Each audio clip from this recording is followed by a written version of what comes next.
What's the difference between thinking positively and being positive? Did you ever wonder why the law of attraction didn't work for you? It's because you didn't know the answer to that question. The answer to this question is also connected to the religiously misguided idea of getting into heaven. When religious, most of us tried to do good, positive things so we could get into heaven when we die.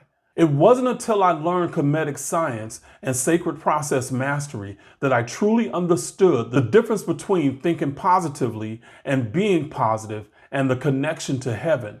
You see, heaven is an internal experience. If you take a look at the King James Version of Luke chapter 17, verse 20 and 21, you will see it says the same thing in a different way. It states, verse 20, "And when he demanded of the Pharisees when the kingdom of God should come, he answered them and said, the kingdom of God cometh not with observation."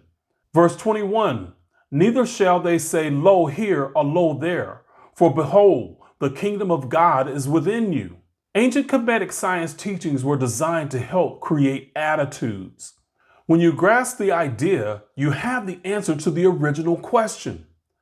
Thinking positively is a mask, while being positive is an attitude.